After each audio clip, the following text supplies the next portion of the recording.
And so we wanted to go 30 days or more so that we're kind of in this gray area where all of a sudden you're lumped in with long-term rentals. So you don't have the regulations. Hey everyone, Justin Cooper with Pine Financial Group, where we work together so you succeed. Got a special guest here today, longtime friend of Pine Financials, of yours, certainly of mine, Ziana McIntyre. And Ziana's been on the channel a few times in the past talking about short-term rentals, Airbnb, that type of investment. But today I wanted to bring her on because she wrote a book recently called 30-Day Stay, and it's about medium-term rentals. And I got to be honest, when I heard about her book, that was the first time I had heard of a medium-term rental. So I don't even really know fully what that even means. So I wanted to bring Ziana on to talk to us a little bit about what is a medium-term rental, what is a 30-day stay about, tell us a little bit about her book, and of course, tell us more about what that investment looks like so we can know if we should be pursuing that ourselves. So Ziana, thanks for coming back on. Thanks for having me. Nailing it with my name. I love it. Okay, so what's 30-day stay, right? What's a Yeah, medium exactly. term, or people are calling them midterm rentals as well. When we wrote the book, there wasn't an official term, and now it's feeling like it's going to be more that midterm. So whatever, we're in print, right? So we win. Exactly. But yeah, so just like the book says, it's a stay that's over 30 days or more, right? So when you look at regulations for short-term rentals, the hard stop is usually 30 days. And so we wanted to go 30 days or more so that we're kind of in this gray area where all of a sudden you're lumped in with long-term rentals. So you don't have the regulations, you usually don't have extra permits and taxes and just a lot of the headache that comes with a short-term rental.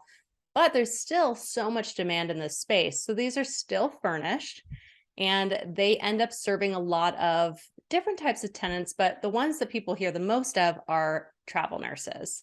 Travel nurses get 13-week assignments, so that's about 3 months, and then they often will extend once over. And so often they're a 6-month, 3 to 6 month tenant. But we're going to go into depth maybe here in a couple of videos about kind of how you attract these tenants and what are the best markets for them. So I will say that there's kind of a layer deeper where there is corporate housing that is sort of a general term, but people have probably heard about it. And when you get into that, you can have government contracts, film contracts, insurance. So there's just a lot of other layers of tenants. Gotcha. Okay. So these are folks that are not necessarily going out on vacations, right? This is like for business purposes, it seems like, but Yeah.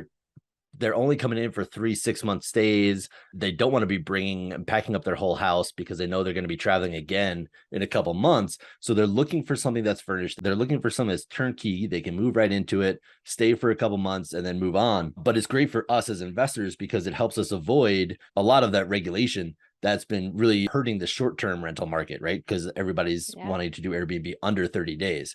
So let's talk more about how the investment looks. I assume we're still buying some decent houses in some decent neighborhoods. We're having to furnish these things, make them look nice. What kind of returns are people looking at, and how maybe can they quickly analyze to see if this might make sense?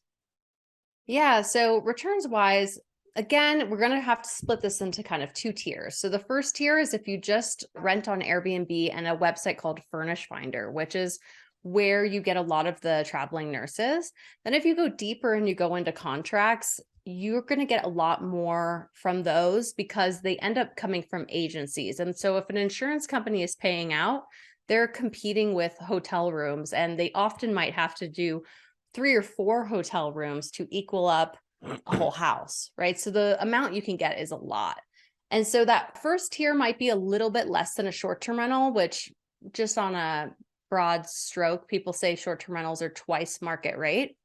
And then if you're going for contracts, you can make more. I've heard of people doing 2 to 4 times market rate, which can be pretty incredible. Yeah. Interesting. Yeah. So if I wanted to get into this, is there a place that I can go, like a website, somebody that helps us analyze these deals to see how much we might be able to pull in or anything like that? So not really. So this is a really new space, and I think there's a lot of room to grow. I had started short-term rentals back in 2012, and at that time there was no softwares, there was no automations and data analytics and all that kind of stuff. And now you can really just plug in. So when we are looking, we'll use a combination of things. One is looking at AirDNA, which is the short-term rental data area, and you can even just use their free rentalizer tool. And again, that's giving you 2 times market rate. So I'm usually shooting for that price. Getting that quote really helps. And then you can also look on Furnish Finder and see what people are charging in your area, searching by map. But know that that is sort of the discount place, and you can usually beat people. So I use it as a general rule of thumb. I like to make my numbers really conservative and then be pleasantly surprised. I love it. I love it.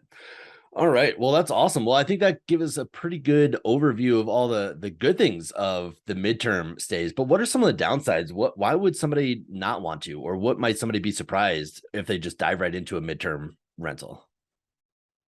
I think maybe just the thing that's hard for a lot of people to get over is furnishing. If you've never furnished and you have a big portfolio of long-term rentals, you might just go like, it just sounds like so much work, or what if I invest in all this furniture, but it's not stylish enough, or whatever. So I definitely think that it's worthwhile to hire a designer and partner up and just do it right the first time, because it actually costs more if you have to go back and redo it all the time. Even if you're doing garage sale furniture and Facebook Marketplace, it's just like that stuff doesn't last. Yeah. Gotcha. And what about the tenants? It's something that we keep hearing about. Airbnb has been changing their rules around partying and how many people can be in there. Is that something that we would need to be concerned with a midterm rental? No, it's great. So when people are there longer, they're actually easier guests, in my opinion. So with a short-term rental, if the batteries are dead on smoke detector or even just a remote, they are super entitled and they're not going to help. They'll just complain a lot. But if somebody's living there for 3-6 months, they'll go get them, and, they're just like a little bit easier to work with. So often you've got somebody who moves in and you don't hear from them for the whole time that they're there. So I find that they're just pretty easygoing. And then a lot of times if it's medical professionals, they're working like night shift, or they're just gone all the time at the hospital. So yeah, they're just easy on the house. Gotcha. Awesome. Well, I think that is a great place to kind of stop for a second here. We'll shoot a few more videos getting more in depth into who these tenants are, how to find them, and specifically where to be finding these markets. I think we're going to shoot another video on that. So if you're liking, how this video went, if you like the other videos you're seeing on our channel, please hit that subscribe, hit that notification button so you get alerted each week when a new video comes out. Certainly go check out Ziana's new book, 30 Days Stay. Fantastic read, super educational. And of course, if there's anything that we can do at Pine Financial Group to help you grow and start your investing business, you can find us at pinefinancialgroup.com.